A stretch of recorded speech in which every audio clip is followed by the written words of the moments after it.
Ishin dy çuna me një makinë të cilët pasi më provokuan, më dhunuan fizikisht, por unë nuk i njoh ata në fakt.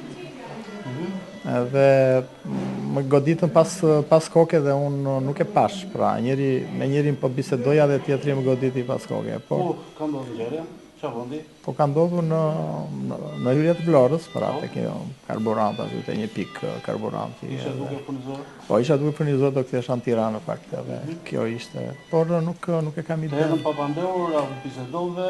Po jo, erdhën aty provokuan edhe në fakt pastaj filluan me fjalë fyese, edhe kjo ishte gjithë debati.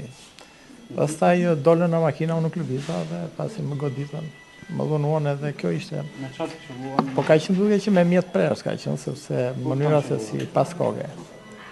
Po pjesë tjera të trupit? Jo, pas koke se unë isha ulur në makinë, isha në vend parë makinës. Ata kanë qelluar koptika që brenda makinës? Po brenda makinë, njëri nga drejtarja po më ofendonte, tjetri kaloi na deri pasagerit.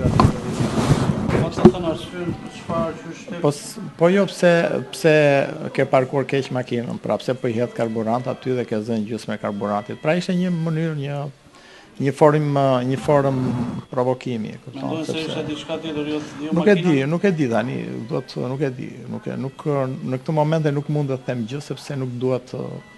Ju nuk i njihni personat? Jo, nuk i njoh të dy, ishin moshë e re, kupton, edhe nuk është se nuk i njihja.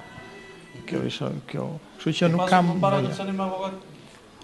Po kërcënime në rrjetet sociale padyshim që kam, normale për profesionin që bëjmë, çështje sensitive që unë ndjek, padyshim që kam në rrjetet sociale, por nuk mund të them që nuk mund t'jap dot një shpjegim. Vetëm brava koke ju marr. Po, pas koke, po. Trupi jo? Jo, në trupi, jo. Nuk qëndroni Jo, sepse isha ulur prandaj. Keni marrje mend?